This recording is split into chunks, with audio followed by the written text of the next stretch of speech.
Namanya adalah Edi Arham, seorang guru sederhana dan bersahaja, namun memiliki segudang ide dan gagasan untuk meningkatkan pendidikan di tempat mengajarnya saat ini, SDN Lalowata. Saya. Oh ya, berarti matahari. Ini ada. Tahun 2008 atau 12 tahun silam, awal Edi menginjakan kakinya di pelosok Lalowata.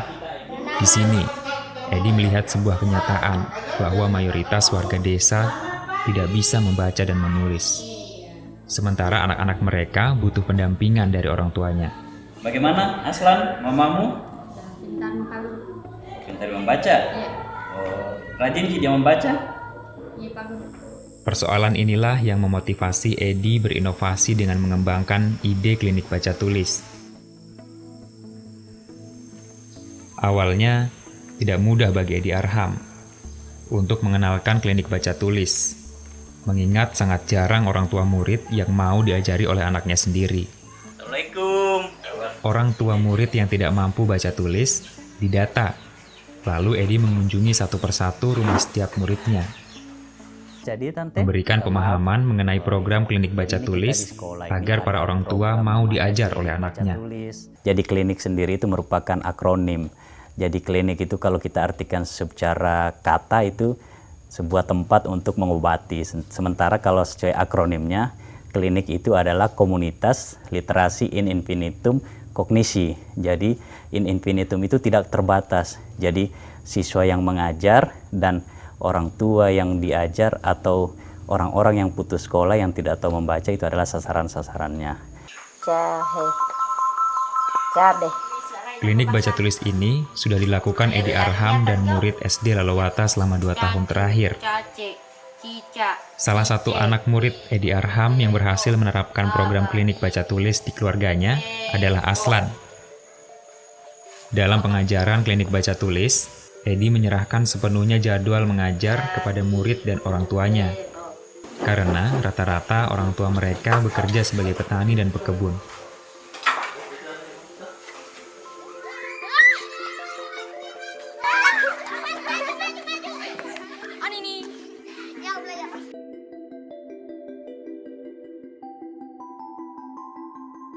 Ya gampang, Ji.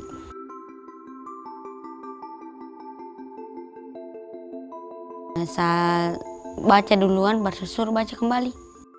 Assalamualaikum warahmatullahi wabarakatuh. Salah satu permasalahan Edi Arham dalam mengembangkan klinik baca tulis adalah ketersediaan buku baca. Untuk menyiasati hal ini, dia pun berinisiatif membuat buku membaca. Namun lagi-lagi Edi terkendala biaya pendaftaran dan mencetak buku membaca. Inilah kemudian yang mendorong kepala sekolah dan guru lainnya menyisihkan sebagian pendapatannya untuk membantu percetakan buku membaca. Waalaikumsalam. Sebagai bentuk penghargaan kepada murid yang berhasil mengajar orang tuanya, Edi Arham menyiapkan hadiah berupa peralatan sekolah yang berasal dari uang pribadinya. Ya, nah ini toh pakai nanti di belajarnya, nah rajin lagi ya.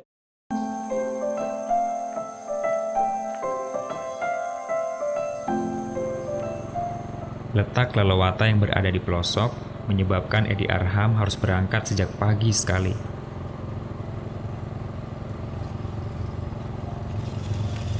Edi harus bersusah payah menembus medan yang sulit, terlebih lagi jika telah memasuki musim penghujan. Namun, hal ini tidak sebanding dengan tekad kuatnya untuk membawa ilmu bagi anak muridnya.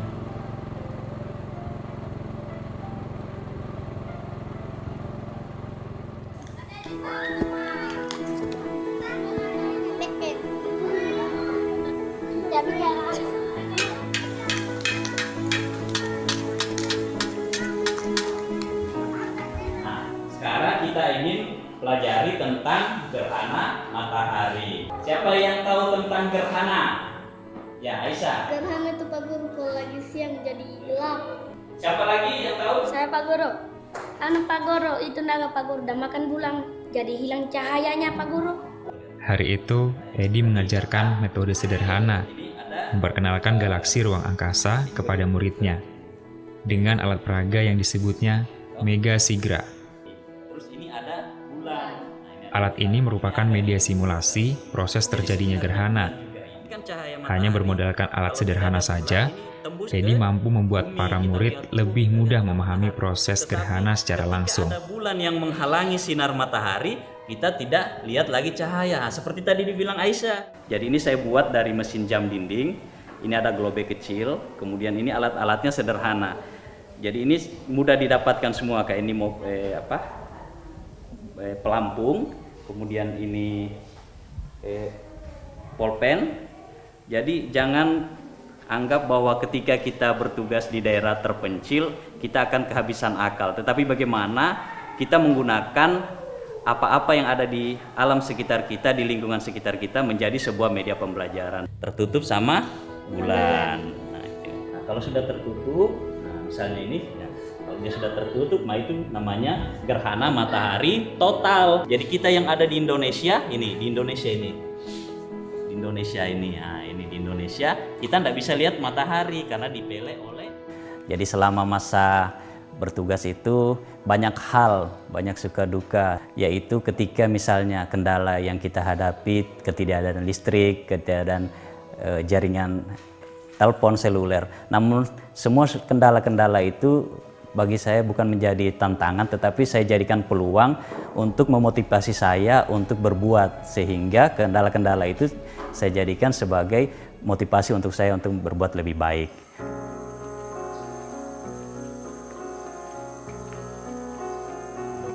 Kan saya sudah sampaikan ya, sebelum dia datangi sekolah biar dapat kenal apa toh. Di antara guru berstatus PNS sebelumnya, di SDN Lalawata, hanya Edi yang tak pernah mengajukan mutasi. Ia tetap mengabdi di desa walaupun hampir 13 tahun lamanya. Dia bersama rekan guru lainnya membantu mengurus administrasi anak-anak Lalawata agar tercatat di Dapodik.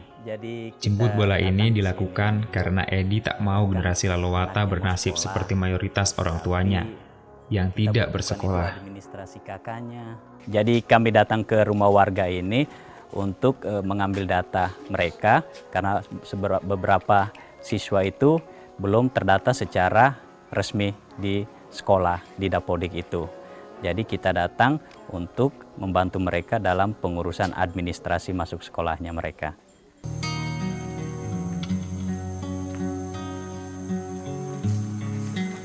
Upaya yang dilakukan oleh Edi Arham sedikit demi sedikit mulai membuahkan hasil.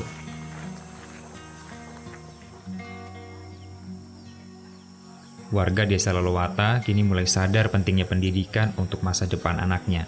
Gimana, Fikar? Kabar? Muhammad Zulfikar merupakan salah satu bukti keberhasilan sosok Edi Arham. Zulfikar merupakan alumni SDN Lalawata yang kini telah menyelesaikan pendidikannya di perguruan tinggi dan bekerja di salah satu hotel ternama di Makassar.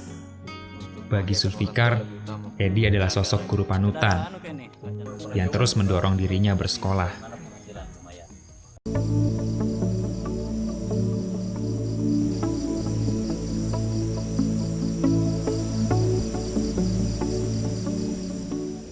Tak hanya berupaya mengentaskan buta aksara melalui klinik baca tulis, Edi terus berkreasi mengembangkan metode pendidikan yang cocok bagi murid di desa Lalawata.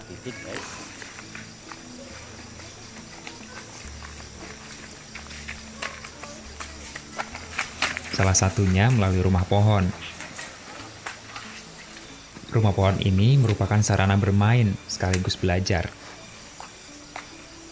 Ya, jadi kita bukan belajar sambil bermain, namanya ini makokar.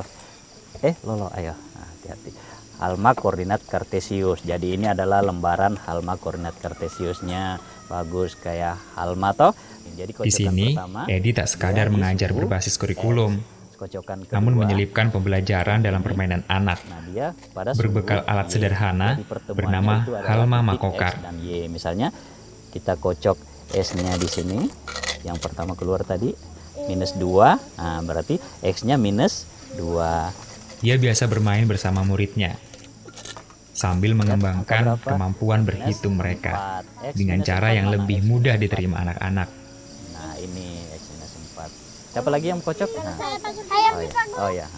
Jadi makokar ini adalah bentuk pembelajaran bermain sambil belajar. Jadi biasanya kita belajar sambil bermain, tapi ini adalah bermain sambil belajar. Halma koordinat kartesius ini saya buat dari bahan-bahan sederhana, dan ini permainan bisa digunakan di mana saja. Jadi bisa di sekolah, bisa di halaman, di rumah, bahkan di sini. Ya sekarang di minus 6. Siapa mau lagi? Sejak pandemi COVID-19 menyebar di wilayah Sulawesi Tenggara, pembelajaran tatap muka ditiadakan di seluruh sekolah, termasuk di desa Lalawata. Tadi minus 6x-nya, y-nya minus 10. Di mana minus 10 y? Ini. Ketemunya dengan minus 6 di sini. Berarti titiknya di sini. Mana yang A pertama, titik A? Nah, di sini. 10. Edi Arham tidak tinggal diam, karena selama masa pandemi COVID-19, guru diharapkan memiliki inovasi dan kreativitas dalam mengajar. Terlebih lagi di desa pelosok, minim jaringan internet, dan tak semua murid memiliki gadget. Selama tidak adanya pembelajaran tatap muka, mayoritas murid Edi ikut membantu orang tua bekerja. Menyiasati hal tersebut, Edi pun memutuskan melakukan pembelajaran kunjungan guru dengan menerapkan protokol kesehatan. Assalamualaikum. Tante. Dalam kunjungannya, gimana Edi Arham mengajak muridnya yang tengah membantu orang tuanya untuk belajar menggunakan bahan yang berasal dari alam. Nah, ini. Oh iya, ini akar nilam toh. Nah, jadi beda akarnya toh. Nah, ini coba lihat, ini serabut kayak rambut. Ini kartunggang, ini ada tunggangnya toh. Jadi untuk masa pandemi sekarang ini tentu berbeda dengan yang ada di kota atau daerah-daerah yang teraliri jaringan internet. Jadi kalau kami di sini, kami buat program guru kunjung. Nah, pembedaannya juga dengan guru kunjung di daerah yang tidak memiliki internet. Di sini kita tidak berkunjung ke rumah, karena terkadang di rumah mereka tidak ada ketika kita berkunjung. Jadi kita harus berburu siswa dimanapun mereka berada, misalnya ke ladang, ke sungai, atau mungkin ke kebun seperti ini. Di sini kan ada 2 siswa saya yang sedang membantu, jadi saya datang ke sini. Nah, ini coba lihat, ini kan akarnya begini, ini kayak rambut, berarti ini namanya akar serabut. Nah, ciri-cirinya daunnya seperti ini.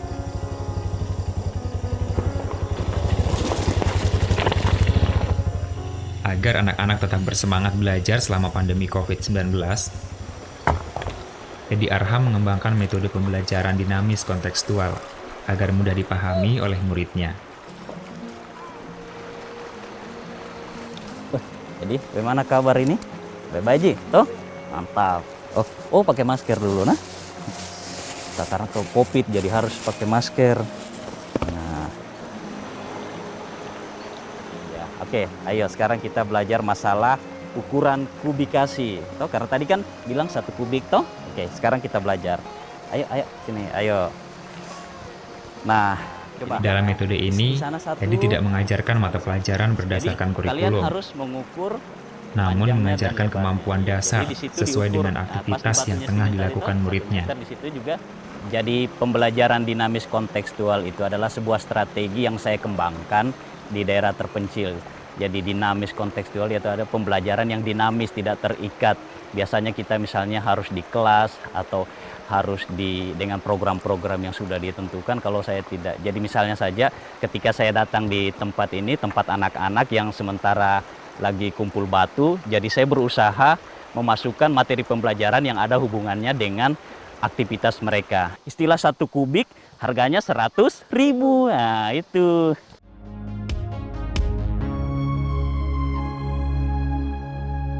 Edi berpesan pada setiap guru agar tidak berputus asa dengan kondisi fasilitas belajar, memanfaatkan apa yang ada di sekitar untuk dijadikan media belajar adalah jalan keluar ketimbang tidak belajar sama sekali.